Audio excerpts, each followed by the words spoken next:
بسم اللہ الرحمن الرحیم۔ السلام علیکم ناظرین، آپ دیکھ رہے ہیں یوٹیوب چینل اور میں ہوں ناصر کاظمی۔ ناظرین، دعا ہے کہ آپ جہاں بھی ہوں خوش اور آباد بھی ہوں اور محفوظ بھی ہوں۔ گزشتہ چند گھنٹوں کے دوران ہونے والی اہم ترین ڈیولپمنٹس کے ساتھ آپ کی خدمت میں حاضر ہیں۔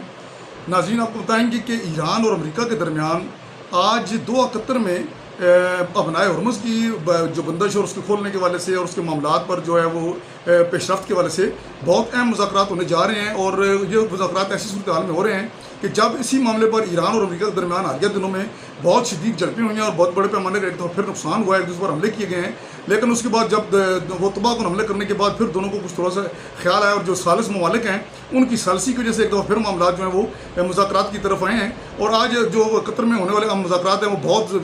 بہت اہم ترین مذاکرات ہیں۔ ایک طرف امریکہ کے صدر ڈونلڈ ٹرمپ جو اپنے آپ کو خود نمائی اور شیخیاں مارنے میں وہ بڑے مشہور ہیں اور وہ یو ٹرن لینے کے بڑے ماہر ہیں، تو انہوں نے جو وہ شگوفے چھوڑتے رہتے ہیں، انہوں نے یہ بات کیا کہ یہ جو مذاکرات ہونے جا رہے ہیں دوحہ قطر میں، یہ ایران کی درخواست پر کیے جا رہے ہیں، جبکہ ایران نے اس کو ڈینائی کیا ہے۔ اور ایران کے جو نائب وزیر خارجہ ہیں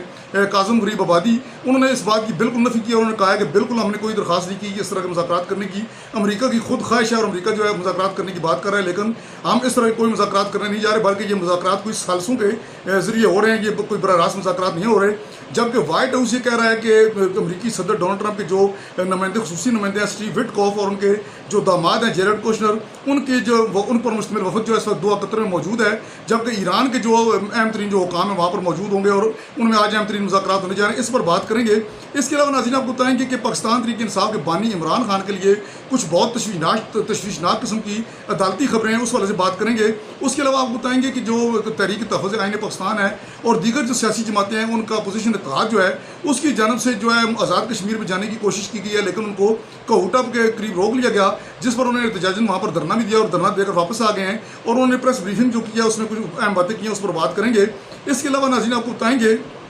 کہ یہ جو معاملات چل رہے ہیں اڈالہ جیل کے حوالے سے بتایا جا رہا ہے کہ اڈالہ جیل کے کچھ قیدیوں کو جو عدالت میں پیش کرنے کے بعد جو ہے کوہوٹا کی جانب سے اڈالہ جیل لایا جا رہا تھا کہ راستے میں ان قیدیوں نے پولیس کی آنکھوں میں مرچیں ڈال کر وہ وہاں سے فرار ہو گئے، اور 14-15 قیدی وہاں سے بڑے اہم جو ہیں بہت ہی حساس مقدمات میں ملوث جو ہیں قیدی وہاں سے فرار ہوئے ہیں، لیکن یہ کبھی ایسا ہو نہیں سکتا، پولیس کی ملی بھگت کے بغیر ایسا ہو نہیں سکتا۔ کیا اس معاملے کی کوئی تحقیقات انہیں بتایا جا رہا ہے، کچھ بعد میں لوگوں کو گرفتار کر لیا گیا ہے، لیکن ابھی بھی کچھ قیدی جو ہیں فرار ہو چکے ہیں، اس پر بھی بہت اہم بات کریں گے۔ سب سے پہلے بات کرتے ہیں جی ایران امریکہ کے درمیان ہونے والے آج جو ہے دوحہ میں قطر میں مذاکرات، اس پر جو امریکی صدر ڈونلڈ ٹرمپ ہیں ان کا ایک انتہائی اہم بیان سامنے آیا، اور انہوں نے کہا جی کہ ایران نے جو ہے ان مذاکرات کی جو ہے وہ درخواست کی تھی، خاص طور پر جب ایران پر حملے کیے گئے امریکہ کی جانب سے، اور جو خاص طور ایران نے ابنائے ہرمز میں جہاز رانی کے معاملے میں رکاوٹیں پیدا کرنے کی کوشش کی ہے، جس کے نتیجے میں امریکہ نے ایران پر حملے کیا، اور اس کے نتیجے میں ایران نے پھر درخواست کیا کہ مذاکرات کیے جائے اور ابنائے ہرمز کا کوئی حل نکالا جائے۔ تو اس پر جو ایران کے جو نائب وزیر خارجہ ہیں کاظم غریب آبادی، انہوں نے امریکی صدر ڈونلڈ ٹرمپ کے اس بیان کو بالکل مسترد کر دیا اور کہا کہ صدر ڈونلڈ ٹرمپ جو ہے ویسے ہی شیخیاں مار رہے ہیں، اس طرح کی کوئی بات نہیں ہے، اور نہ ہی ہم نے کس طرح کی درخواست کی ہے، بلکہ امریکہ خود چاہتا ہے کہ اس معاملے پر مذاکرات ہونے چاہیے، کیونکہ ہم نے جو امریکہ کی جو ٹھکائی کی ہے اور جو اس کے جو خطے میں موجود اڈوں پر جو اس کو نقصان پہنچایا ہے، اس کے بعد امریکہ کو ہوش ناخنوں سے لیے ہیں، اور اس کو خیال ہے کہ مذاکرات کیے جائے اور معاملے کو بہتر طریقے سے حل کیا جائے۔ اس حوالے سے ایران کا واضح موقف ہے کہ جو ابنائے ہرمز ہے اس پر ایران اپنا کسی صورت میں کنٹرول نہیں چھوڑے گا، اور جو مفہومی یادداشت پر دستخط ہوئے ہیں اس کے مطابق 30 دن جو ہے وہ ایران کا مکمل طور پر کنٹرول رہے گا ابنائے ہرمز میں، اور ابنائے ہرمز کی جو سرنگوں کی صفائی ہے وہ بھی ایران خود کرے گا۔ لیکن دوسری جانب عمان اور جو فرانس ہیں ان دونوں کے درمیان اس بات پر آمادگی انہوں نے ظاہر کیا اور اس بات پر کا فیصلہ کیا ہے کہ جو ابنائے ہرمز میں جو بارودی سرنگیں بچھائی گئی ہیں، بحری سرنگیں، ان کو صفائی کرنے کے لیے عمان اور فرانس مل کر کام کریں گے، لیکن اس کو بڑی سختی کے ساتھ ایران نے مسترد کر دیا، اور ایران نے کہا ہے کہ عمان اور فرانس اس طرح کی بات سوچیں بھی نہ، اور فرانس اگر اس طرح کی پیچیدہ صورتحال کر کوئی اشتعال انگیز قسم کی کوئی بات کرے گا تو اس کو خمیازہ بھگتنا پڑے گا۔ ابنائے ہرمز کی جو سرنگیں اگر ان کی صفائی کرے گا تو صرف اور صرف ایران کرے گا، اس کا مجاز ایران ہے اور کوئی ملک اس کا مجاز نہیں ہے۔ اب صورتحال یہ جی کہ جو وائٹ ہاؤس ہے، امریکی وائٹ ہاؤس، اس نے بھی اس امریکی صدر ڈونلڈ ٹرمپ کے بیان کی تصدیق کی ہے، اور کہا ہے کہ آج دوحہ قطر میں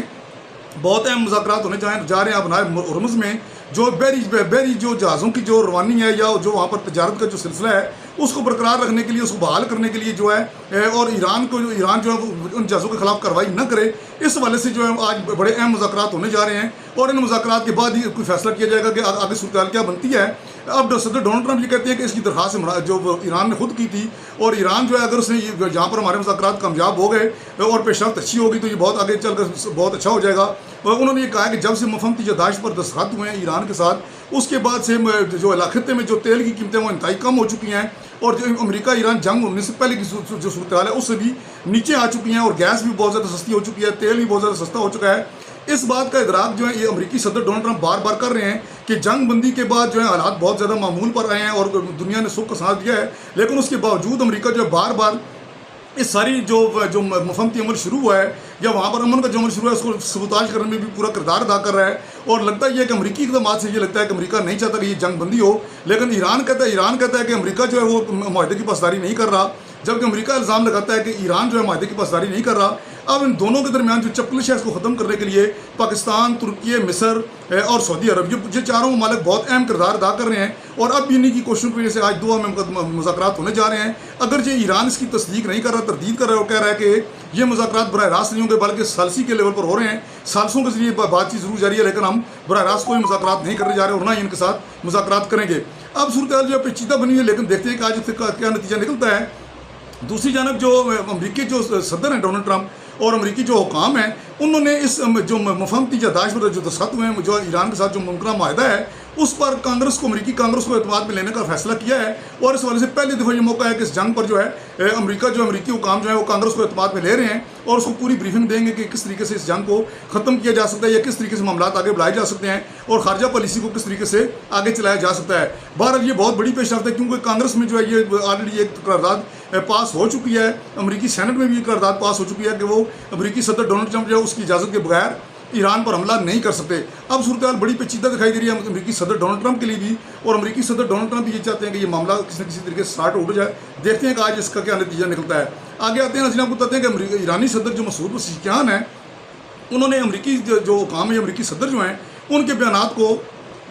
تشویشناک قرار دیتے ہوئے یہ کہا ہے کہ امریکی صدر ڈونلڈ ٹرمپ کے جو بیانات ہیں وہ شیخیاں مارتے ہیں، وہ بڑکیں لگاتے ہیں اور ان کی بڑکوں کی وجہ سے معاملات خراب ہوتے ہیں۔ ہم چاہتے ہیں کہ ہم جو ہم نے مفہومتی یادداشت پر دستخط کیے ہیں وہ دونوں ہاتھوں سے بجتی ہے، دونوں طرف سے اگر جو ہے مفہومتی یادداشت پر عمل درآمد کیا جائے گا تو معاملات آگے بڑھیں گے، ورنہ یہ پیش رفت نہیں ہو سکے گی اور تمام ذمہ داری جو ہے امریکہ پر ہوگی۔ امریکی صدر ڈونلڈ ٹرمپ جو ہے آئے روز اس طرح کے بیانات دیتے ہیں کہ جس سے سارے معاملے کو سبوتاژ کر دیتے ہیں۔ انہوں نے کہا کہ ہم عزت اور وقار کے ساتھ آگے بڑھنے پر یقین رکھتے ہیں، ہم نہیں چاہتے کہ معاملات جو ہیں جو اگر ہماری عزت نفس کو مجروح کر کے آگے چلنے کی کوشش کی جائے گی تو ایسا نہیں ہوگا۔ دوسری جانب جو ایرانی صدر ہیں انہوں نے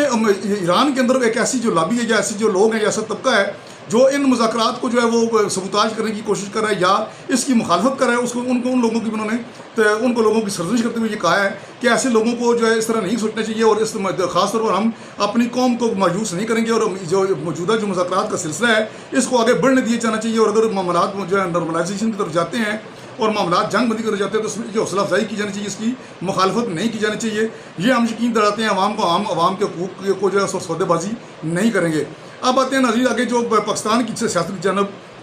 پاکستان میں جو صورتحال بنی ہوئی ہے آزاد کشمیر میں جو یکجہتی کمیٹی کی جانب سے جو اب تک ہڑتال جاری ہے اور جو راولہ کوٹ میں اب تک دھرنا دیا جا رہا ہے، اس جو وہاں پر صورتحال پیدا ہوئی ہے اس کے نتیجے میں کافی وہاں پر جانی نقصان بھی ہوا ہے، مالی نقصان بھی ہو رہا ہے، اور وہاں پر اب سیاسی عدم استحکام پیدا ہوا ہے۔ تو اس صورتحال کو ڈیفیوز کرنے کے لیے جو پاکستان تحریک تحفظ آئین پاکستان ہے اور شاہد خاقان عباسی جو سابق وزیر اعظم بھی ہیں اور ایک سیاسی جماعت کے سربراہ بھی ہیں، ان پر اور سینٹ میں قائد حزب اختلاف علامہ راجہ ناصر عباس اور قومی اسمبلی میں قائد حزب اختلاف محمود خان چکزئی اور مصطفیٰ نواز کھوکر پر مشتمل یہ کچھ لوگ جو ہیں اسلام آباد سے جو ہے وہ روانہ ہوئے آزاد کشمیر کے لیے، لیکن ان کو کوئٹہ کے نزدیک روک لیا گیا، پولیس نے روک لیا اور پولیس نے ان کو آگے جانے سے روک دیا اور کہا کہ آپ آگے جانے کے لیے اجازت نہیں ہے، جس پر انہوں نے وہاں پر دھرنا دے دیا، اور اس کے بعد وہاں دھرنا دینے کے بعد علامتی دھرنا دینے کے بعد کچھ دیر کے بعد وہاں سے واپس آ گئے اور آ کر اسلام آباد میں ایک پریس کانفرنس کی، جس کے نتیجے میں جہاں پر محمود خان چکزئی نے کہا کہ ہمیں کشمیر کے لوگوں نے خود جو ہے وہ کشمیر کمیٹی نے اور وہاں کے کشمیری عوام کے کشمیری کچھ اہم رہنماؤں نے اس صورتحال کو نکلنے کے لیے ہمیں بلایا تھا، وہاں پر کہا تھا کہ آپ آ کر اس معاملے کو حل کر سکتے ہیں، ہماری بات بھی سنی جائے اور ہمارے تحفظات حکومت تک پہنچائے جائیں۔ تو ہم وہاں پر کسی اچھے مقصد کے لیے اور نیک مقصد کے لیے جا رہے تھے، لیکن ہمیں وہاں پر نہیں جانے دیا گیا، ہمیں روک دیا گیا۔ ہم سیاسی لوگ ہیں اور سیاسی طور پر حل نکالنا چاہتے ہیں اس معاملے کا، لیکن حکومت اس معاملے میں روڑے اٹکا رہی ہے اور حکومت خود جو ہے اس معاملے کو خراب کرنے کی کوشش کر رہی ہے۔ ہم یہ چاہتے ہیں کہ حکومت جو ہے اس طرح کے حکومت کو چاہیے کہ اس معاملے کو ڈیفیوز کرنے کے لیے ان کی بات سنیں، کشمیریوں کی بات سنیں۔ ہم اگر ان کی بات کو ہمارے غلط بات ہوتی ہے اور ان کا موقف غلط ہوتا تو ہم کبھی ان کا ساتھ نہ دیتے اور ہم ان کو وہیں پر نہ کر کے آ جاتے، اور اگر ان کے مطالبات درست ہوتے تو ہم حکومت سے کہتے کہ ان مطالبات کو تسلیم کیا جائے۔ تو اس کے بعد جو مصطفیٰ نواز کھوکھر انہوں نے کہا کہ ہمیں بھی وہاں پر جو کوئٹہ کے نزدیک روک لیا گیا، یہ ہمارا آئینی اور قانونی حق تھا کہ ہم وہاں پر جا رہے تھے اور ہم اچھے مقصد کے لیے جا رہے تھے، ہم سیاسی وہاں پر مفہوم چاہتے تھے، وہاں پر معاملات کو درست کرنا چاہتے تھے، لیکن ہمیں وہاں پر نہیں جانے دیا گیا۔ اس لیے حکومت کی بڑی نالائکی اور نالائکی سے ہمیں نہیں جانے دیا۔ شاہد خاقان عباسی نے کچھ اسی طرح کی باتیں کی ہیں۔ اس کے بعد آپ کو بتاتے ہیں ناظرین کہ اڈیالہ جیل میں قید پاکستان تحریک انصاف کے بانی عمران خان جو ہیں، ان کے کچھ مقدمات جو ہیں وہ اس وقت اسلام آباد ہائی کورٹ میں اور سپریم کورٹ میں زیر سماعت ہیں یا آئینی عدالت کی طرف جا رہے ہیں۔ سب سے بڑا ایک مقدمہ جو علیمہ خان نے جو دائر کر رکھا تھا اسلام آباد ہائی کورٹ میں کہ عمران خان کی جو قید تنہائی اس کو ختم کیا جائے، اس پر عدالت نے جو ہے وہ جو بتایا جا رہا ہے کہ جو رجسٹرار آفس کے کوئی اعتراضات تھے ان کو دور کر کے اب اس کی سماعت روزانہ کی بنیاد پر کرنے کا فیصلہ کیا ہے۔ اس معاملے کی آج دوبارہ سماعت ہوگی، دیکھتے ہیں کہ آگے اس میں کیا صورتحال بنتی ہے۔ ایک اور مقدمہ جو عمران خان کا 190 ملین پاؤنڈ کیس میں جو ان کو 14 سال قید کی سزا ہوئی تھی بشرا بی بی کو اور عمران خان کو، اس سزا کے خلاف جو اپیلیں دائر کی گئی تھیں اسلام آباد ہائی کورٹ میں وہ تو خارج کر دی گئی، سزا معطلی کی درخواست مسترد کر دی گئی۔ اب جو نیب کی جانب سے اپیل دائر کی گئی تھی کہ مرکزی اپیل کی سماعت کی جائے، اس پر عدالت نے جو عمران خان کے وکلاء تھے ان سے کہا تھا کہ اس مقدمے میں اس کیس میں سماعت موقع پر دلائل دیں، لیکن جو انہوں نے عدالت میں دلائل دینے کے بجائے مہلت طلب کی اور کہا کہ 2 ہفتے کا ہمیں ٹائم دیا جائے، 2 ہفتے کے بعد ہم جو ہے دلائل دے دیں گے۔ اس دوران عدالت نے قرار دیا کہ آپ جو ہے اس مقدمے پر دلائل دیں ورنہ پھر جو ہے ہم نیب کے دلائل سننا شروع کر دیں گے۔ عمران خان کے وکلاء کے پاس موقع ہے کہ وہ اس مقدمے میں دلائل دیں، جس پر جو عمران خان کے جو وکلاء تھے لطیف خوسا اور جو دیگر جو تھے سلمان صفدر، انہوں نے درخواست کی کہ اس معاملے کی سماعت 2 ہفتے کے لیے ملتوی کی جائے، اس کے بعد ہم جو ہے حتمی دلائل دے دیں گے۔ اس کے بعد جو دونوں نے جو فیصلہ کیا کہ اس معاملے کو سپریم کورٹ آف پاکستان میں چیلنج کیا جائے اور عدالت سے یہ کہا جائے کہ عدالت پہلے عمران خان کی سزا معطلی کا کیس دوبارہ سنے، کیونکہ اس میں سزا معطلی کی درخواست سنے بغیر ہی اس کو خارج کر دیا گیا۔ لیکن سپریم کورٹ آف پاکستان میں جب یہ درخواست دائر کی گئی ہے تو سپریم کورٹ آف پاکستان نے کہا کہ یہ معاملہ ہمارے جو ہے دائرہ اختیار میں نہیں آتا، یہ معاملہ جو ہے اس آئینی عدالت کا ہے، آپ آئینی عدالت سے رجوع کریں۔ اس کے بعد عمران خان کے وکلاء جو ہے مایوس ہو چکے ہیں۔ اب دیکھنا یہ ہے کہ کیا یہ معاملہ وہ لے کر آئینی عدالت میں جاتے ہیں یا پھر اسلام آباد ہائی کورٹ میں ہی جا کر دلائل دیتے ہیں۔ لیکن اس موقع پر جو علیمہ خان ہے پاکستان تحریک انصاف کے بانی عمران خان کی ہمشیرہ، انہوں نے کہا کہ میں اپنے وکلاء سے بار بار یہ کہہ چکی ہوں کہ یہ عدالتیں ہمیں کسی صورت میں انصاف نہیں دیں گی، ہمیں سڑکوں پر آنا ہوگا۔ جب تک ہم سڑکوں پر نہیں جائیں گے اور جا کر وہاں پر مظاہرے نہیں کریں گے معاملات آگے حل نہیں ہوں گے۔ لیکن وکلاء جو عمران خان کے وکلاء نہ جانے کیا سوچ کر بیٹھے ہوئے ہیں، انہوں نے بڑی شدید تنقید کی ہے عمران خان کے پاکستان تحریک انصاف کے بانی کے وکلاء پر۔ اب دیکھتے ہیں کہ آگے کیا صورتحال بنتی ہے۔ آگے آتے ہیں ناظرین، آپ کو بتاتے ہیں کہ اڈیالہ جیل سے کچھ قیدیوں کے جو کیس کی سماعت تھی کوئٹہ کی عدالت میں، تو وہاں سے کوئٹہ کی عدالت سے ان کے مقدمات کی سماعت کے بعد ان قیدیوں کو لے کر پولیس جو قیدیوں کی جو وین ہے اس کے ذریعے لے جایا جا رہا تھا اڈیالہ جیل میں۔ کہ راستے میں قیدیوں نے پہلے ہلڑ بازی کی اور وہاں پر ہنگامہ آرائی کی اور ہنگامہ آرائی میں ملوث ہو کر وہاں پر پولیس کے ساتھ انہوں نے ہاتھا پائی کی۔ اس دوران کچھ قیدیوں نے مرچیں جو ہیں وہ پولیس والوں کی آنکھوں میں ڈال دیں اور وہاں پر ان کی آنکھوں میں مرچیں ڈال کر وہاں سے فرار ہو گئے۔ 14 قیدی بتایا جا رہے فرار ہوئے ہیں، جس کے بعد پولیس نے وہاں پر علاقے کی ناکابندی کر دی اور لوگوں کو انہوں قیدیوں کو گرفتار کرنے کی کوشش کی۔ بتایا جا رہا ہے کہ 4 قیدیوں کو گرفتار کیا جا چکا ہے، لیکن 10 انتہائی مطلوب جو قیدی تھے یا انتہائی جو خطرناک قیدی تھے، جس میں قتل، ڈکیتی، اغوا اور چوری اور رازنی اور اس طرح کے مقدمات میں اور سنگین منشیات کے مقدمات میں ملوث کچھ قیدی بتائے جاتے ہیں، وہ جو ہے قیدی وہاں سے فرار ہو چکے ہیں۔ اور ہوتا ہے یہ ناظرین کہ اس طرح کے واقعات تبھی ہوتے ہیں جب پولیس ملی ہوئی ہوتی ہے، کیونکہ ایسا ہو نہیں سکتا ان قیدیوں کے پاس مرچیں کہاں سے آئیں، کس نے ان کو مرچیں دیں، اور پولیس جاتے ہوئے بھی سب کچھ نہیں دیکھ سکی، آتے ہوئے بھی نہیں دیکھ سکی۔ حالانکہ جب وہ ان قیدیوں کو وہاں پر سوار کیا جاتا ہے، میرے خیال میں مکمل طور پر ان کی جامع تلاشی لی جاتی ہے اور ان کو وہاں سے جب جیل سے عدالت منتقل کیا جاتا ہے، پھر عدالت سے جب ان کو کوئی ان عزیز ملنے آتے ہیں تو پھر وہاں سے بھی ان کو وہاں پر منتقل کرنے میں بڑی احتیاط برتی جاتی ہے۔ لیکن جب اس طرح کا کوئی واقعہ پیش آتا ہے تو ہمیشہ اس میں پولیس کی نااہلی کی بجائے جو ہے پولیس کی ملی بھگت شامل ہوتی ہے۔ اب دیکھنا یہ ہے کہ اس معاملے کی کس حد تک تحقیقات ہوتی ہیں اور یہ قیدی کس نوعیت کے ہیں۔ بتایا جا رہا ہے کہ بہت سنگین قسم میں ملوث قیدی تھے، اب نہیں پتہ معلوم کہ اس میں دہشت گردی کوئی ملوث قیدی کوئی ہیں یا کس طرح کے لوگ ہیں، لیکن یہ پولیس کی انتہائی جو ہے غفلت ہے، ان پولیس کی جو ہے وہ نااہلی ہے یا سازش ہے، اس کے بارے میں مکمل طور پر تحقیقات ہونی چاہیے اور جو اس کے جو ذمہ داران ہیں ان کو مکمل طور پر قانون کے کٹہرے میں لا کر سخت سے سخت سزا دی جانی چاہیے۔ ناصر کاظمی کو اجازت دیجیے، خدا حافظ۔